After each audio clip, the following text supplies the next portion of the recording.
आज मैं साल 2022 में रिलीज हुई फिल्म वाइकिंग वुल्फ के बारे में बताने जा रही हूँ। फिल्म शुरू होती है और हमें साल 1050 में ले जाया जाता है, जहाँ हम भयंकर वाइकिंग योद्धाओं के एक ग्रुप को देखते हैं जो खजाना लूटने के लिए एक मंदिर पर हमला करते हैं।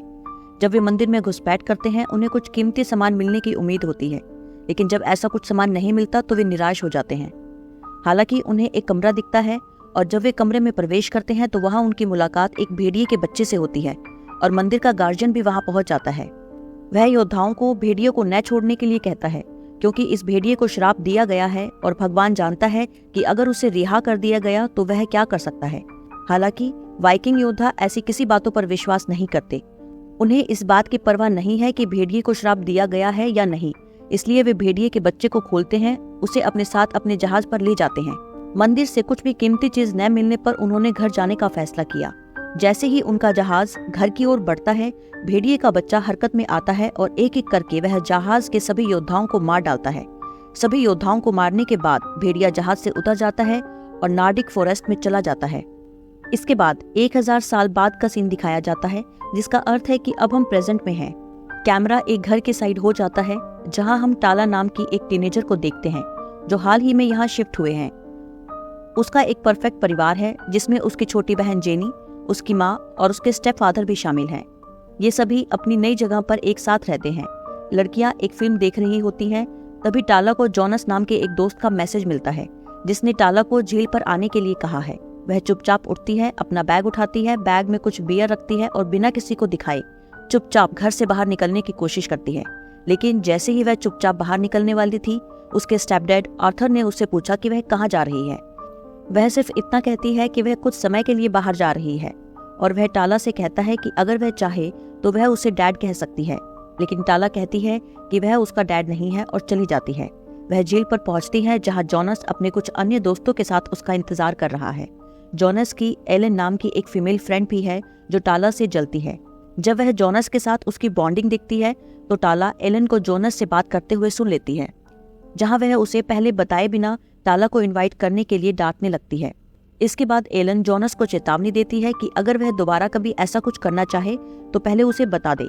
यह सुनकर टाला परेशान हो जाती है और जाने का फैसला करती है, लेकिन जैसे ही वह वहां से निकलने वाली थी तो उसने चीख सुनी और एलन को देखने के लिए वापस आई।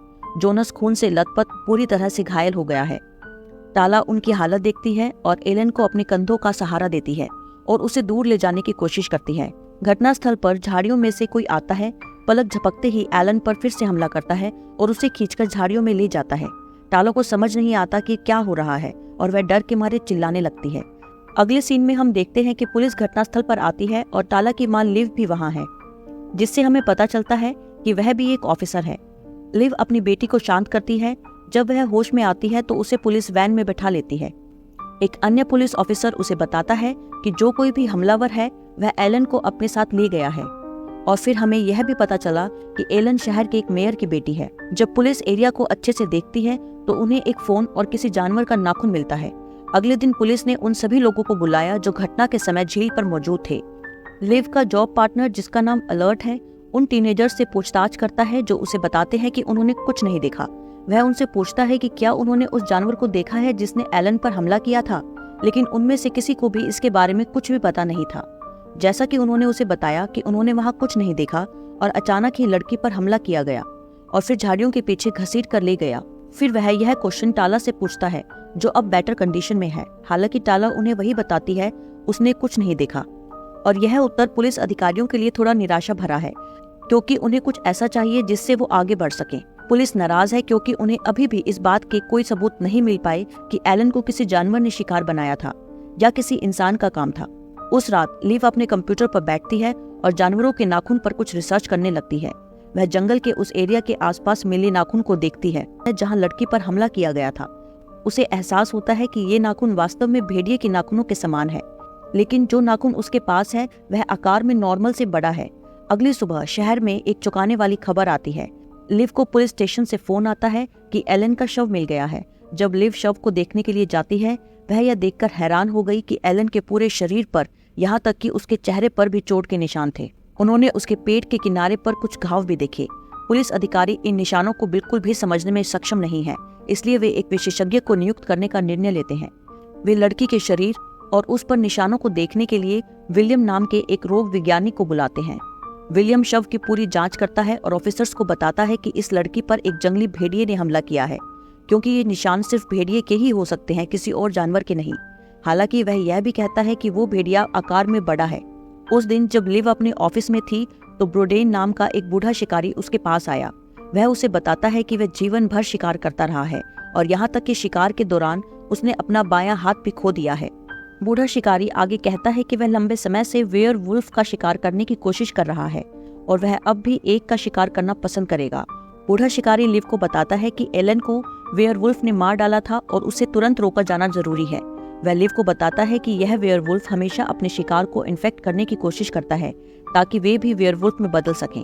हालांकि लिव ने उसे बताया कि वह दिमागी तौर पर ठीक नहीं है, क्योंकि वेयरवुल्फ सिर्फ एक कहानी है और वास्तव में ऐसी कोई चीज मौजूद नहीं है।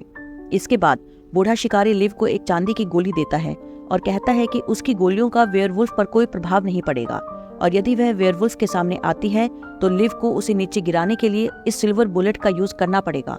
फिर सीन बदल जाता है और जोनस एक कैफे में बातचीत कर रहा होता है, जहां वे दोनों एलन की मौत के लिए खुद को दोषी महसूस कर रहे हैं, क्योंकि वे समय रहते उसे घटनास्थल से नहीं ले गए और हमलावर ने उस पर दोबारा हमला कर दिया। तभी टाला कहती है कि उसे घर जाना है। टाला जब घर जा रही होती है तो लोगों का एक ग्रुप उसके कंधे पर काटने के निशान के कारण उसे चिढ़ाते हैं। उसे अभी भी एक घाव है क्योंकि उसे भी वेयरवुल्फ ने काटा था। दूसरे दिन पुलिस अधिकारी कुछ शिकारियों के साथ मिलकर उस भेड़िए का शिकार करने निकलते हैं जो एलन की मौत का कारण था।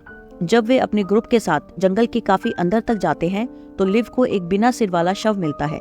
शव की हालत देखकर वे हैरान हैं और यह स्पष्ट है कि उस व्यक्ति पर किसी जंगली जानवर ने बेरहमी से हमला किया है। वे कुछ लोगों को लाश के साथ छोड़ देते हैं, जबकि अन्य लोग भेड़िए को खोजने के लिए पहाड़ी पर चढ़ते हैं। फिर लिव को घने पेड़ों के बीच एक गुफा दिखाई देती है। लिव बहादुर है और वो तुरंत गुफा में उतरती है, लेकिन तभी एक काला भेड़िया दिखाई देता है। सबसे पहले शिकारियों को भेड़िए का सामना करना पड़ता है। वो तुरंत शिकारियों को मारने के लिए आगे बढ़ता है और फिर एक पुलिस ऑफिसर भेड़िए पर गोली चलाना शुरू कर देता है। फिर भेड़िया गुफा में लिव के सामने आ जाता है और वह भेड़िए पर गोली चलाना शुरू कर देती है। हालांकि जब उसे पता चलता है कि भेड़िए पर गोली का कोई असर नहीं हो रहा तो वह चौंक जाती है। फिर भेड़िया लिव की ओर बढ़ता है, लेकिन लिव को बूढ़े शिकारी द्वारा दी गई सिल्वर बुलेट याद आ जाती है। वह इस गोली का यूज भेड़िए की गर्दन में गोली मारने के लिए करती है। सीन चेंज हो जाता है। हम देखते हैं कि लिव एक अस्पताल में जागती है। वह तुरंत भेड़िए के बारे में पूछती है। उसे पता चलता है कि जिस बड़े काले भेड़िए ने उस पर हमला किया था वह अब मर चुका है। उसका एक साथी कोमा में है क्योंकि उसे भेड़िए ने काट लिया था। उन्होंने विलियम को फिर से भेड़िए को देखने के लिए बुलाया ताकि यह पता लगाया जा सके कि वह भेड़िया बाकी भेड़ियों से इतना अलग क्यों था। इसके बाद विलियम ने बताया कि भेड़िए को कई गोलियां लगी थी, लेकिन जिस गोली से उसकी मौत हुई वह चांदी की गोली थी। हम टाला को देखते हैं जो अपने आप में कुछ बदलाव फील कर रही है। उसे एहसास होता है कि वह किसी को कागज पर लिखते हुए भी सुन सकती है। वह दूर से पेंसिल और कागज की आवाज सुन सकती है। लिव और विलियम बूढ़े शिकारी के घर जाते हैं जो अपनी पुरानी वैन में रहता था। बूढ़ा शिकारी लिव को वेयरवुल्फ को मारने के लिए बधाई देता है। वह उसे बताता है कि यह वेयरवुल्फ अन्य सभी वेयरवुल्फ से अलग था क्योंकि यह 4 पैरों पर चलता था। वह उसे बताता है कि यह वेयरवुल्फ वाइकिंग के समय का है क्योंकि उनमें रेबीज वायरस होता है। बूढ़ा शिकारी लिव को बताता है कि जब इन वेयरवुल्फ्स को पता चलेगा कि वे बूढ़े हो रहे हैं तो वे यंग मनुष्य को उनके जैसा बनाने के लिए काटते हैं। बूढ़ा शिकारी लिव को बताता है कि यदि किसी व्यक्ति को वेयरवुल्फ ने काट लिया है तो पूर्णिमा होने पर वह व्यक्ति एक वेयरवुल्फ में बदल जाएगा। जब लिव ने यह सुना तो वह बुरी तरह चौंक गई क्योंकि उसकी अपनी बेटी को वेयरवुल्फ ने काट लिया था, जिसका मतलब है कि पूर्णिमा आने पर वह भी चेंज हो जाएगी। अगले सीन में टाला और जोनस रात में कार में बैठे हैं। जब जोनस कॉल लेने के लिए बाहर जाता है तो टाला कार में अकेली रह जाती है। अब कैमरा आकाश की ओर घूमता है और हमें पूरा चंद्रमा दिखाई देता है। टाला को अजीब सा दर्द होने लगता है और उसे समझ नहीं आता कि क्या हो रहा है। जैसे ही हम देखते हैं लड़की का शरीर बदलना शुरू हो जाता है और अब वह एक वेयरवुल्फ में बदल गई है। जब जोनस मुड़ता है तो वह चौंक जाता है। टाला वेयरवुल्फ तुरंत उस पर झपकती है क्योंकि वह खून की प्यासी है। टाला अगले दिन उठती है और वह एक शेड में होती है। वह खुद को मिरर में देखने लगती है और उसे पता चलता है कि अब उसके दांत निकल आए हैं। वह जानती है कि वह शहर के लोगों के लिए खतरनाक हो सकती है, इसलिए उसने दूर जाने का फैसला किया। जैसे ही वह जाने वाली होती है वह अपनी माँ को इधर उधर भागते हुए देखती है। इससे पता चलता है कि वह जोनस की मौत की जांच कर रही है।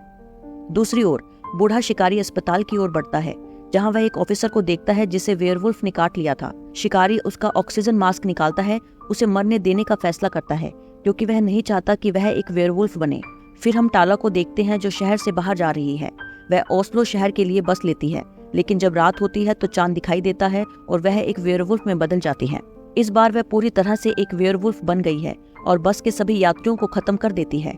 बस का एक सुरंग में एक्सीडेंट हो जाता है और पुलिस को घटना के बारे में पता चलता है। थोड़ी देर बाद लिव घटना स्थल की ओर जाती है और जब वह बस में टाला की घड़ी देखती है, वह इस बात से भयभीत है कि उसकी अपनी बेटी एक वेयरवुल्फ में बदल गई है। विलियम भी घटनास्थल पर पहुंचता है और लिव उसे सब कुछ बता देती है। हालांकि उसके पास टाला को मारने के अलावा कोई विकल्प नहीं है, इसलिए वह विलियम से कहती है कि वह उसे टाला को मार गिराने में मदद करे। टाला अभी भी खून की प्यासी है, इसलिए वह घर जाती है और अपनी बहन पर हमला करने के लिए आगे बढ़ती है, लेकिन जल्द ही उसने उस पर हमला करना बंद कर दिया क्योंकि उसे एहसास हुआ कि जेनी उसकी बहन है। तभी आर्थर आता है, उसे रॉड से मारता है, लेकिन वेयरवुल्फ उस पर हमला कर देता है। फिर वह और जेनी एक कार में बैठकर भागने में सफल हो जाते हैं, लेकिन आर्थर को टाला ने पहले ही काट लिया था क्योंकि वह कमजोर है और वह कार का एक्सीडेंट कर देता है। कुछ लोग कार में लोगों को चेक करने के लिए आते हैं, लेकिन तभी अचानक टाला आ जाती है और वह उन सभी लोगों पर हमला कर उन्हें मार डालती है। फिर जेनी ने उसका सामना करने का फैसला किया। जब वह जेनी के करीब आती है तो जेनी को पता चलता है कि वह वेयरवुल्फ वास्तव में उसकी अपनी बहन है।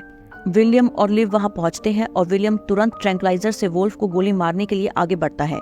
लिव और विलियम फिर जेनी को पकड़ लेते हैं और उसे सुरक्षित स्थान पर ले जाते हैं। तभी बूढ़ा शिकारी कहीं से आता है और अपनी वैन से उसे कुचलने की कोशिश करता है। हालांकि वैन की टक्कर से वेयरवुल्फ पर कोई प्रभाव नहीं पड़ता और इसके बजाय वह केवल गुस्सा हो जाता है, इसलिए वह बूढ़े शिकारी पर हमला करने के लिए आगे बढ़ती है और उसे मार देती है।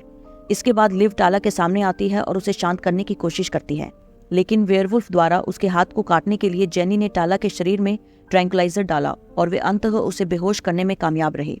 टाला अब अस्पताल में है, वह अभी भी भेड़िया रूप में है और उसकी माँ उसके ठीक बगल में बैठी है।